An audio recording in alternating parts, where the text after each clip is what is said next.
எனக்கு சின்ன வயசுலேருந்தே ஒரு கேள்வி, உன் ஜெபம் கேட்கப்படாதுன்னு சொல்லுவாங்க.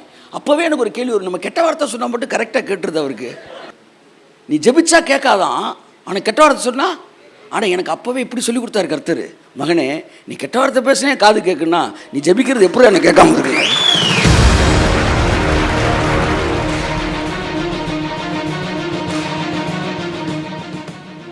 ஜெபத்திற்கு பதில் கேட்பவர் யார் என்பதை பொறுத்தது அல்ல, தருகிறவர் யார் என்பதை பொறுத்தது.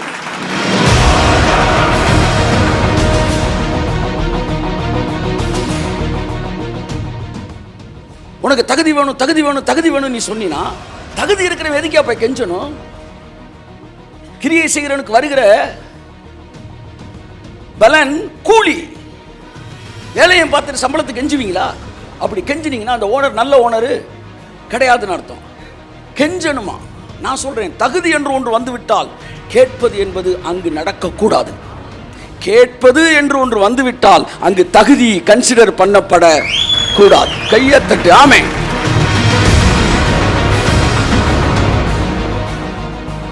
தண்ணியில முங்கிட்டு இருந்த பேதுருவை கையை தூக்கி விட்டு, அற்ப விசுவாசியே ஏன் சந்தேகப்பட்டாய் அப்படின்னு சொல்லி ஐயரே காப்பாற்றும், காப்பாத்திட்டார்ல. காப்பாத்திட்டு என்ன சொல்ற, அற்ப விசுவாசின்னு சொல்றாருல. அப்ப அந்த பதிலை வாங்கினவன் யார்? விசுவாசியா அற்ப விசுவாசியா? அப்ப அற்ப விசுவாசியா நீ இருந்தாலும் உனக்கு பதில் உறுதியா இருக்கிறது.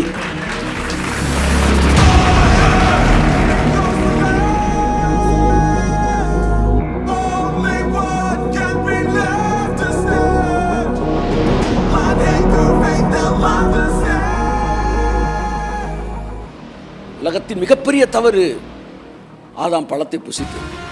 ஆனால் அவன் பழத்தை புசிச்ச அடுத்த 20 நிமிஷத்துல அதுக்கான சொல்யூஷனை பேசினார் தேவன். எவ்வளவு பெரிய தேவன் சார்! அடுத்த அரை மணி நேரத்துக்குள்ள சொல்றாரு, அவர் உன் தலையை நசுக்குவார் என்று சொல்வாரானால், just the generosity of God.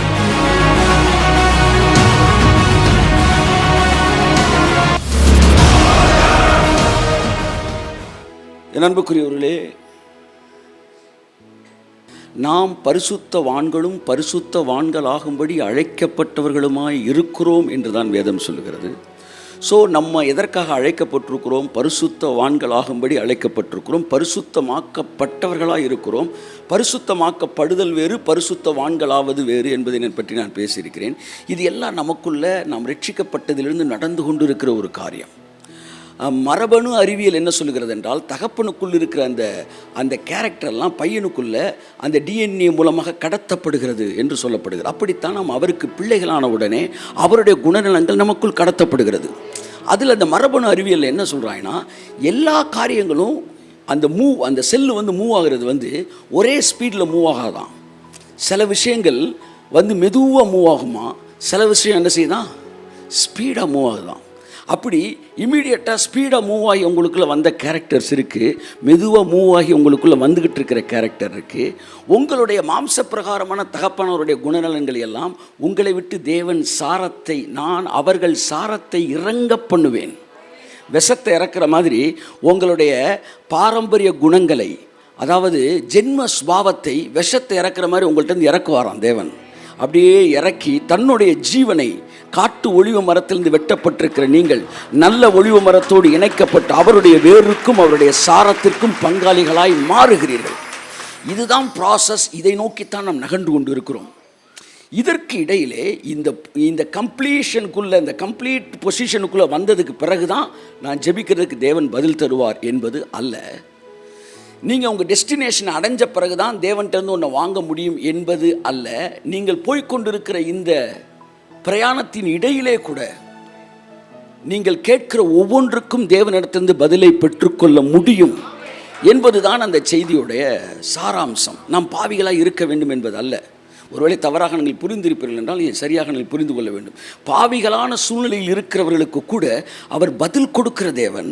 எதன் அடிப்படையில் பதில் கொடுக்கிறார் என்றார், யாக்கோபின் தேவன் என்று தன்னை காட்டிக்கொள்ளுகிற தேவன். ஆபிரகாமின் தேவன் என்றால் ஈசாக்கின் தேவன் என்று சொல்லுகிற தேவன் யாக்கோபின் தேவன் என்று சொல்லுவதன் மூலமாய் எத்தர்கள், யாக்கோபு என்றால் எத்தன் என்று அர்த்தம், அவனுக்கும் கூட நான் தேவனாக இருந்து அவன் ஆசீர்வதித்து அவனை பெருக பண்ணேனா உன்னுடைய வாழ்க்கையில் கூட நான் அதை செய்வேன் என்பதுதான். ஆனால் யாக்கோபை அவர் இஸ்ரவேலாய் மாற்றினார் என்பதை நாம் மறந்துவிடவே கூடாது. நான் என்ன சொல்ல வரேன்னா, இஸ்ரவேல் ஆனாத்தான் உனக்கு ஆசீர்வாதம் என்பது தவறு. நீ யாக்கோபா இருக்கும்போதே உன்னை அழைத்திற தேவன் உன்னை ஆசீர்வதித்து, யாக்கோபே உன்னை சிருஷ்டித்தவரும் இஸ்ரவேலே உன்னை உருவாக்கினவரும். கைத்தட்டுங்க ஒருத்தவருக்கு. ஆமென். ஹல்லேலூயா. ஸோ தொடர்ந்து ஜெபத்தின் பல நிலைகள் எல்லாம் சொல்லுங்கள். ஆமாம், இன்றைக்கி தான் வந்து நான் அதை என்னவா டைட்டிலாக எழுதினேன். ஜெபத்தின் பல நிலைகள் எல்லாம் சொல்லுங்கள். ஆமென். அதில் சஞ்சரிப்பது என்பது ஒரு நிலை, கேட்பது என்பது ஒரு நிலை. கேட்பது என்பது ஜெபத்துடைய அடிப்படை நிலை. ஆஸ்கிங் சம்திங், தேவன்கிட்ட ஒன்றை கேட்பது, அது அடிப்படை நிலை. தேவனோடு சஞ்சரிப்பது என்பது உச்சகட்ட நிலை. இது எல்லாமே ப்ரேயருக்குள்ளே வருது. கர்த்தர் சித்தமான ஜெபத்தில் பல நிலைகளை பற்றி பேசுவோம். ஆங்கிலத்தில் ஆல் கைண்ட்ஸ் ஆஃப் ப்ரேயர் அப்படின்னு இருக்கு. அதாவது எல்லாவித ஜெபங்களையும் அப்படின்னு வருது. அப்போ ஜெபத்தில் பல ஜெபங்கள் இருக்கிறது. எல்லாமே கேட்குறது மட்டும் கிடையாது. கேட்பது என்பது ஜெபத்தில் வந்து ஒரு ப்ரீகேஜி, எல்கேஜி, பாவியல் கூட அங்கே வரலாம். ஏசுநாதர்னா ரட்சிக்கப்படாதவங்க கூட அங்கே வரலாம். ஒரு ஓப்பன் கிரவுண்டு. அந்த கிரவுண்டை பற்றி இப்போ நான் பேசிகிட்டு இருக்கிறேன். ஏன் இப்போ பேசிகிட்டு இருக்கிறேன்னா, ஒரு புறஜாதிக்கே இவ்வளவு பெனிஃபிட்ஸ் கர்த்தர் வச்சுருக்காருன்னா உங்களுக்கு எவ்வளவு பெனிஃபிட்ஸ் வச்சுருப்பார் என்பதை நீங்கள் புரிந்து கொள்ள வேண்டும் என்பதற்காக. சஞ்சரிப்பது என்பது உயர்ந்த கட்ட ஒரு விஷயம். அங்கே என்ன பேசுகிறோம், எதுக்கு பேசுகிறோம், எதுக்கு இப்போ அவர்கிட்ட வந்திருக்கிறோம்ன்ற ஒரு நோக்கம் இதெல்லாம் தாண்டி ஒரு உணர்வின் அடிப்படையிலே, ஒரு உறவின் அடிப்படையில் வந்து நிற்பது. இதுதான் ஏனோக்கு தேவனோடு சஞ்சரித்தான். இந்த சஞ்சாரம் என்பது உங்களுடைய பர்சனாலிட்டியை மாற்றக்கூடியது. இந்த கேட்டு வாங்குறீங்களே, அது வந்து உங்கள் வாழ்க்கை நிலையை மாற்றும். வெளியில் நிறையா வேலையை பார்க்கும், ஆனால் சஞ்சரிப்பு தான் உள்ளே நிறையா வேலையை பார்க்கும். ஸோ இந்த சஞ்சரிப்பது என்பதெல்லாம் ஒரு பிஹெச்டி லெவல்னால் கஷ்டமானதுன்ற அர்த்தம் இல்லை, அனுபவத்தில் சிறந்த அனுபவம் என்கிற அர்த்தத்தில் நான் அதை சொல்கிறேன். அது இன்றைக்கி கூட நீங்கள் அனுபவிக்கலாம், but it's the high class thing. இப்போ நம்ம பேசிகிட்டு இருக்கிறது என்னென்னா கேட்பது. ஆமேன் சொல்லுங்கள். ஆமேன். அதை குறித்து தான் நம்ம பேசிகிட்டு இருக்கோம். ஜெபத்தின் பல நிலைகள். ஆமேன். ஹல்லேலூயா. ஹல்லேலூயா சொல்லுவோம். கேட்பது பேசிக் லெவல். யோவான் இந்த தேவன்கிட்ட வந்து கேட்கும்போது நல்லா தெரிஞ்சுக்கங்க, தேவன் கிறிஸ்தவர்களுக்கு மட்டும் தேவன் அல்ல என்கிறத என்றைக்குமே நீங்கள் புரிஞ்சுக்கணும். மாம்சமான யாவருக்கும் அவர் தேவனாகிய கர்த்தர். புரியுதா? 2 லெட்ரு கண்டுபிடிக்கிறீங்க. இந்த 2 லெட்டரும் ஒரே ஆள் தான் எழுதியிருக்கிறாருன்னு எப்படி நீங்கள் கண்டுபிடிக்கலாம் சொல்லுங்கள். ஹேண்ட் ரைட்டிங்கு ஒரே மாதிரி இருக்கிறதுலேருந்தே கண்டுபிடிச்சிடலாம். இது 2ஐயும் ஒருத்தன் தான்டா எழுதியிருக்கிறான். இப்போ உங்களுக்கு 2 கண்ணு, 1 மூக்கு, 1 வாய், 2 காது. இயேசு ஏற்றுக்கொள்ளாமல் ஒருத்தருக்கான் பாருங்கள், அவனுக்கு 3 கண்ணாக இருக்குது, அவனுக்கு 2 கண்ணு, 1 மூக்கு, 1 வாய், 2 காது. என்ன ஒரே மாதிரி இருக்குது பாட்டன் அப்படின்னா 2 பேரையும் படைத்தவர் ஒருத்தர். அப்போ நம் எல்லோரையும் ஒருவரே படைத்திருக்கிறபடினால் ஒரு ஆள் ஒரு விஷயத்தை படைச்சிட்டா ஹீ இஸ் த ஃபாதர் அப்படின்ற இடத்துக்கு வந்துடுறார். நீங்கள் பிள்ளையாகி ஃபாதர்னு சொல்கிறீங்களா, அந்த ஃபாதர் வேறு. புரியுதா? ஒன்றை படைச்சிட்டாலே இப்போ ஃபாதர் ஆஃப், அப்போ வந்து ஒரு விஷயத்தை படைச்சிட்டாலே ஃபாதர் தான். அதனால் வந்து தேவதூதர்கள் கூட அவர் வந்து பிதாவாக தான் இருக்காராம். ஏன்னா இவங்களை படைச்சார்ல, அப்பானா படைச்சவர்னு அர்த்தம். அப்போ நீங்கள் சொல்கிற 2வது லெவல் ஃபாதர்ன்றது வேறு, அதை பற்றி நான் பேசலை. அப்போ எல்லாருக்குமே அவர் ஃபாதராக இருக்குது. அதான் பைபிள் சொல்லுது, ஜெபத்தை கேட்கிறவரே மாம்சமான யாவரும் உம்மிடத்தில் வருவார்கள். கைத்தட்டுங்க ஒருவருக்கு. ஆமென். இந்த பதில் கொடுக்கறதுன்னு கர்த்தர் வந்துட்டார்னா அங்கே ரட்சிப்பை கூட அவர் பெருசாக பார்க்கறது இல்லை. அது அவருடைய ஜெனராசிட்டி. ரட்சிக்கப்பட்டாதான் ஒன்று கிடைக்கும்னு சொல்லி கொடுக்கறது மதம், கிறிஸ்தவ மதம். கிறிஸ்தவ மதம் தோற்று போனது. ஆமென் சொல்லுங்கள். ஆனால் இயேசுவே வெற்றி சிறந்தவராக இருக்கிறார். ஸோ மதமும் கோட்பாடு, யூத மதம் தோற்றுப்போன மதம், கிறிஸ்தவ மதம் தோற்றுப்போன மதம். ஆனால் இயேசு, புரியுதா உங்களுக்கு? அது ஒரு நபர். ஆமென் சொல்லுங்கள். ஆமென். கிறிஸ்தவம் பரிசுத்தங்களின் புத்தகம் அல்ல, அது ஒரு நபரை பற்றிய புத்தகம். ஒன்று தெரிஞ்சுக்க, கிறிஸ்தவம் என்பது பரிசுத்தத்தை சுற்றி ஓடுகிற மார்க்கம் அல்ல, அது உனக்காய் ஜீவனை கொடுத்த இயேசு என்கிற ஒரு நபரை சுற்றி ஓடுகிற மார்க்கம். நீ பரிசுத்தத்துக்கு பின்பாக ஓடுகிறவனாக இருந்தால் இந்த உலகத்தில் சூப்பராக நிறைய பரிசுத்தத்தை சொன்ன ஈர்த்துருவான் பிசாசு. நீ 7 நேரம் தொழுதினா 9 நேரம் தொழுகிறதுக்கு இன்னொருத்தன் வந்துடுவான், நீ ஓடிடுவ.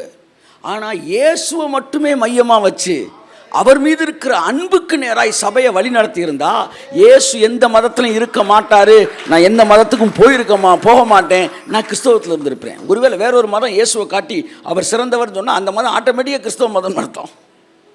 அப்போ தேவனுடைய அன்பையும் இயேசு கிறிஸ்து செய்து முடித்ததையும் பற்றி பேசியிருந்தால், எல்லா ரிலீஜனும் படிக்கும்போது அங்கே வந்து நமக்காக உயிர் கொடுத்த சாமின்னு யாரும் இல்லைடா, இங்கே தான்டா இயேசு இருக்காருன்னு நான் இருந்திருப்பேன். ஆனால் எங்களுக்கு இயேசுவை பற்றி நீங்கள் சொல்லிக் கொடுக்கலையா? எங்களுக்கு வந்து ஒழுக்கத்தை பற்றி பேசுனீங்க, டிசிப்ளினை பற்றி பேசுனீங்க. சார் நம்ம 5 மணிக்கு எந்திரிக்கிறோம் சார், ஆனால் இட்லி விற்கிறவன் 4 மணிக்கு எந்திரிக்கிறான் சார். அப்போ பரலோகத்துக்கு அவனை விட்டுறலாமா? அப்போ டிசிப்ளின் வேண்டாம் நான் சொல்லலை, இயேசுவுக்கு மேலே வைக்காதீங்க. இங்கே மைய நோக்கு விசை, மையத்தில் இருக்க வேண்டியவர் பரிசுத்தம் அல்ல, இயேசு. கையை தட்டி ஆமென். இயேசு சொல்லிட்டார்னா அவர் சொல்கிறது தான் பரிசுத்தம். நீ பரிசுத்தத்தை பற்றி இயேசுட்ட வரக்கூடாது, இயேசு வச்சு தான் பரிசுத்தத்துக்கு வரணும். Holiness is not the way to reach Jesus. Jesus is the way to reach holiness. நான் சொல்கிறது புரியுதா? அப்போ சபை எதை பிரசங்கிக்க வேண்டும்? இயேசுவை பிரசங்கிக்க வேண்டும், இயேசுவின் கிரயத்தை பிரசங்கிக்க வேண்டும், இயேசு நமக்குள் ஏற்படுத்துகிற பரிசுத்த மாற்றத்தை பிரசங்கிக்க வேண்டும். அப்படி வா. அப்போ Christ is doing something inside of me. அவருடைய ரத்தம் எனக்குள்ளே காட்டு ஒளிய மரத்தில் வெட்டப்பட்டனா நல்ல ஒளிய மரத்தில் இணைக்கப்பட்டு அவருடைய வேருக்கும் சாரத்துக்கும் பங்காளியாய் மாறி அவருடைய சாயலை பிரதிபலிக்கிறேன் என்றால் இந்த பரிசுத்தத்திற்கும் காரணம் அவராகவே இருக்கிறார். நீங்கள் பரிசுத்தத்தை வச்சு நான் இயேசு நாட்டு வர முடியாது, நீங்கள் இயேசுவை வச்சு தான் பரிசுத்தத்துக்கு வர முடியும். ஆமென் சொல்லுங்கள். பரிசுத்தத்துக்கு உங்களுக்கு இருக்கிற உறவு இயேசுவின் இடத்தில் உங்களை கொண்டு வரும் என்று மதம் பிரசங்கிக்கிறது.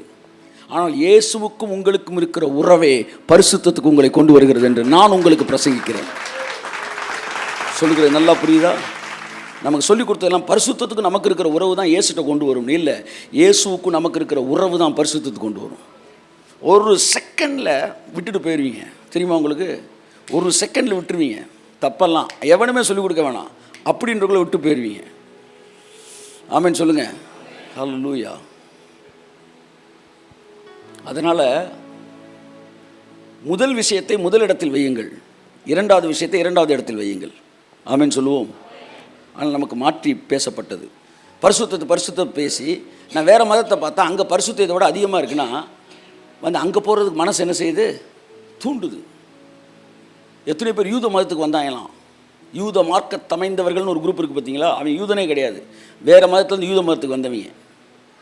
பல கடினமான வழிமுறைகளை பின்பற்றி விருத்த சேதனம் பண்ணி அப்புறம் வந்து எக்ஸ்ட்ரா ஏகப்பட்ட எக்ஸசைஸ்லாம் பண்ணி தான் உள்ளே வந்திருக்காங்க. அவங்க யூத ரபிக்கெல்லாம் மாறி இருக்காங்க. யூத மார்க்க தமைந்தவர்கள், யூதர்கள் வேறு, யூத மார்க்க தமைந்தவர்கள் வேறு. இந்த இயேசு சிலுவையில் இதில் ரொம்ப வெறியாக இருந்தவங்க யூதர்களை விட யூத மார்க்க தமைந்தவர்கள், அதை கன்வெர்டட் ஜூஸ்.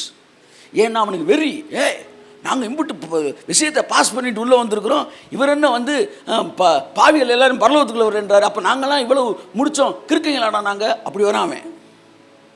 யூதன் கூட ஒரு யூத ரபி இன்னொரு யூதனை வந்து ஒரு 80% ஸ்ட்ரிக்டாக நடத்தினார்னா, வெளியிலேருந்து வரான்ல அவனை 100% ஸ்ட்ரிக்டாக நடத்துவான்.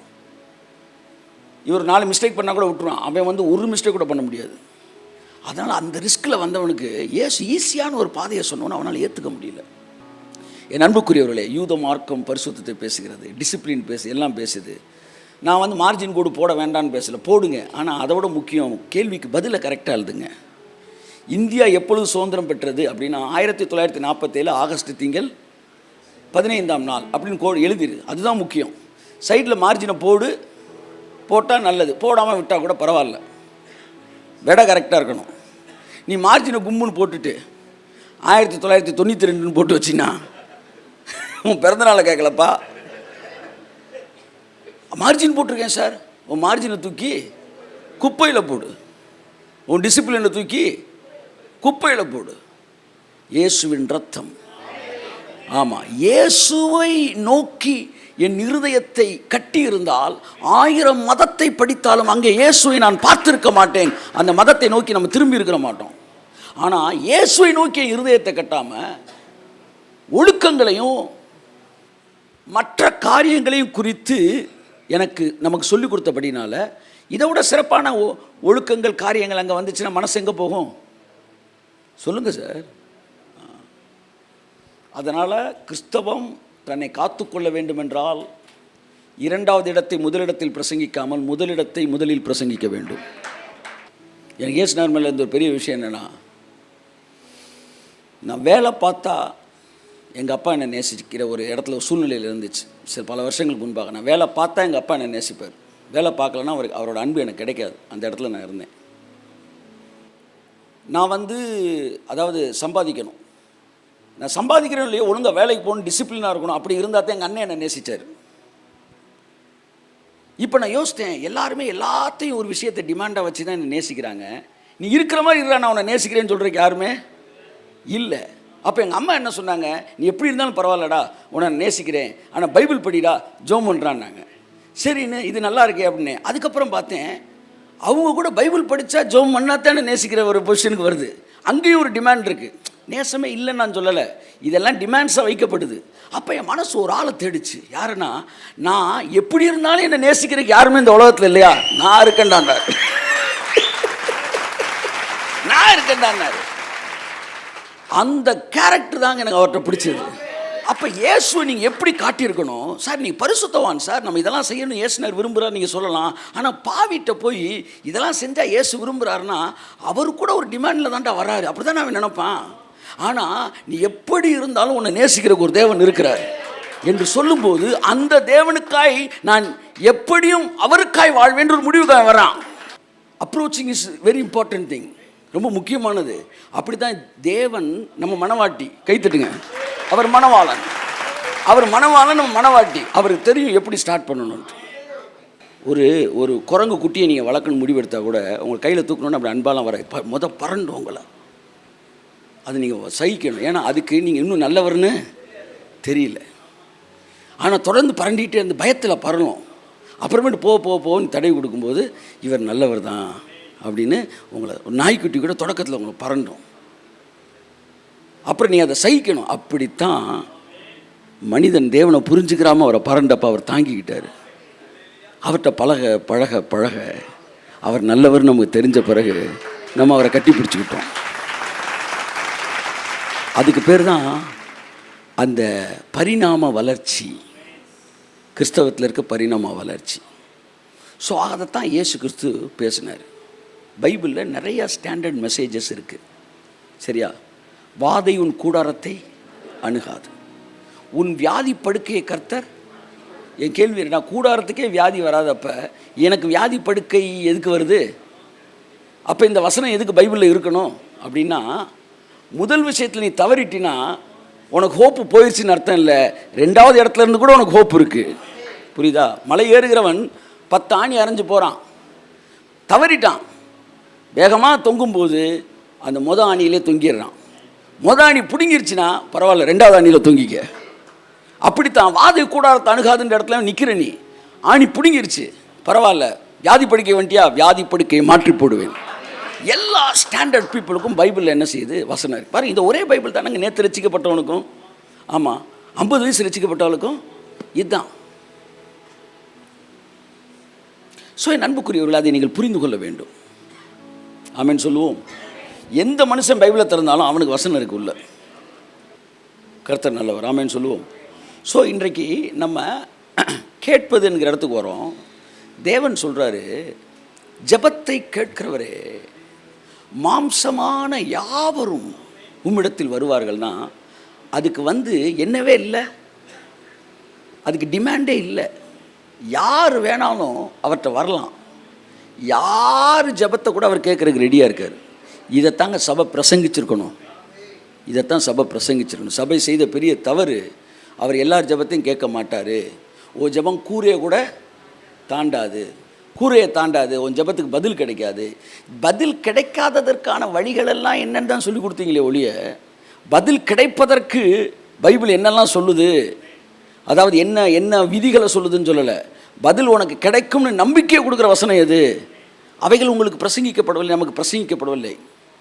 ஆனால் பைபிள் தெளிவாக சொல்லுகிறது, மாம்சமான யாவரும் அவரிடத்தில் வருவார்கள். ஒரு வசனத்தை வாசிக்கிறேன். ப்ரேயர்னு நீங்கள் அவர்கிட்ட போயிட்டீங்கன்னா, நான் ஒன்று சொல்கிறேங்க, ஒரு அன்டிக்னிஃபைடு ஆக்ட் அப்படின்னா ஒருத்தர்கிட்ட போய் ஒன்று தாங்கன்னு கேட்குறது. தேவன் மனுஷனை அப்படி படைக்கவே இல்லை. நான் பேசியிருக்கிறேன், ப்ரேயர் அப்படின்றது ஆஸ்கிங் சம்திங் அப்படின்ற ஒரு டிசைனை மனுஷனுக்குள்ளே தேவன் வைக்கவே இல்லை. ஏனென்றால் தேவன் மனுஷனை படைக்கும்போது கேட்கும் இடத்தில் என்ன செய்யலை, வைக்கலை. தேவன் மனுஷனை படைக்கும்போது அவனை படைப்பதற்கு முன்பாகவே அவனுக்கு தேவையானதை படைத்து வைத்திருந்தார். காரணம், அவன் ராஜாவாக தேவன் அவனை படைத்திருந்தார். அவனுக்கு பழங்களை கொடுக்கும்போது கூட விதைகளோடு கொடுத்தார். ஏனென்றால் மறுபடியும் அவனுக்கு பழம் தேவை என்றால் தன்னிடம் அவன் வர வேண்டிய அவசியம் இல்லை. அவனே தன்னுடைய அறுவடையை அவனே தன்னுடைய கல்டிவேஷன் அவனே பண்ணிக்கணும் அப்படின்ட்டு தேவன் டிசைன் பண்ணியிருந்தார். எப்படி படைச்சிருந்தார் மனுஷனை? என்னை பொறுத்தவரை ஆஸ்கிங் சம்திங் இஸ் அன்டிக்னிஃபைடு திங். அப்போ கர்த்தர் சொன்னார், கேட்குறதே ஒரு டிக்னிஃபைடு கிடையாதுன்னா, கேட்டு இல்லைன்னு சொன்னால் அது அதோட டிக்னிஃபைடு இல்லாத ஒரு விஷயம்டா. நான் இன்றைக்கி உங்களுக்கு சொல்ல விரும்புகிறேன், ஒரு இயேசுவை உங்களுக்கு அறிமுகப்படுத்துகிறேன். அந்த இயேசு யார் என்றால், தன்னிடத்தில் வந்து கேட்கிற அத்தனை பேருக்கும் பதில் தருகிறது. வாசிப்போம், யோவான் 4ஆம் அதிகாரம் 10ஆம் வசனம். இயேசு அவளுக்கு பிரதியுத்தரமாக, அவளுக்கு யாருக்கு சொல்லுங்க? சமாரிய ஸ்திரீக்கு. சமாரிய ஸ்திரீ என்றால் யார் சொல்லுங்க? யூதர்களால் ஒதுக்கப்பட்டவர்கள் அவங்க தான் சமாரிய ஸ்திரீ. அதுக்கப்புறம் புறஜாதிகள். ஸோ மொத்தத்துக்கு சமாரியானாலே அவன் புறக்கணிக்கப்பட்ட ஆள் தான் ஒன்று. ரெண்டாவது, அந்த சமாரிய ஸ்திரீகளில் இவ ரிஜெக்டடு. சமாரியரே ரிஜெக்டடு, அதில் இவ ரிஜெக்டடு. அந்த வசனம் அதிகாரம் எப்படி தொடங்குது வாசிங்க. அங்கே யாக்கோபுடைய கிணறு இருந்தது. இயேசு பிரயாணத்தினால் இளைப்படைந்தவராய் அந்த கிணற்றினருகே உட்கார்ந்தார். அப்பொழுது ஏறக்குறைய 6ஆம் மணி வேளையாய் இருந்தது. இந்த 6ஆம் மணி வேளை என்பது மதியம் 3 மணின்றாங்க.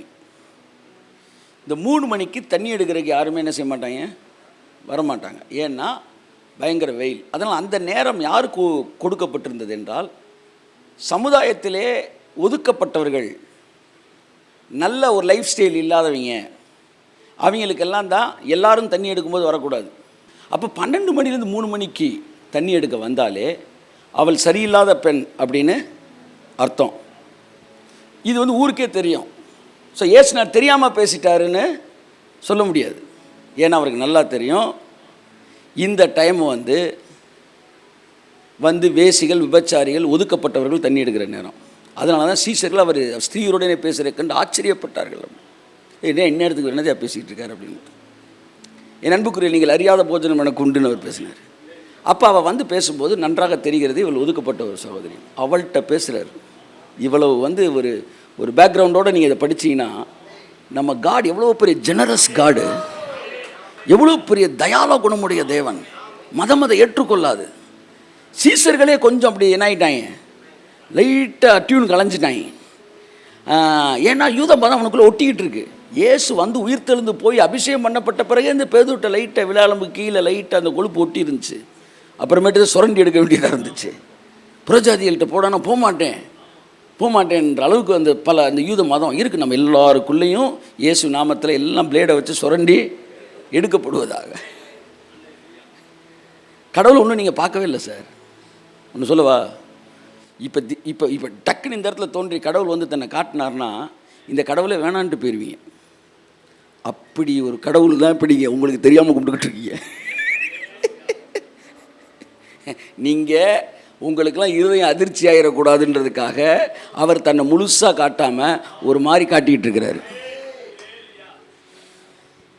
உங்களுக்குள்ளே இருக்கிற அந்த என்லைட்மெண்ட் கூட கூட கூட உங்கள் இருதயம் விசாலமாக ஆக ஆக அவருடைய முழு படமும் உங்களுக்கு தெரிய ஆரம்பிக்கும். அப்போ ஒரு வார்த்தை சொல்லவா, ஒரு பிரச்சனைக்குரிய ஒரு வார்த்தையை சொல்கிறேன். இது நெகட்டிவ் சென்ஸில் எடுக்காதீங்க, பாசிட்டிவ் சென்ஸில் எடுத்துக்காங்க. அப்போ பிசாசை விட லிபரலான ஒரு ஆளை நீங்கள் பார்ப்பீங்க, பிசாசை விட லிபரலான ஒரு கடவுளை நீங்கள் பார்ப்பீங்க. பரவாயில்ல, புரியலன்னா நல்லதுன்னு நினைக்கிறேன். லிபர்ட்டினா இன்றைக்கி யாரை நீங்கள் நினைப்பீங்க? பிசாசு தான் நினச்சிக்கிட்டு இருக்கீங்க. ஆனால் உண்மைக்கே லிபர்ட்டின்ற வார்த்தைக்கு சொந்தக்காரர் தேவன் தான். கைத்தட்டுங்க அவருக்கு.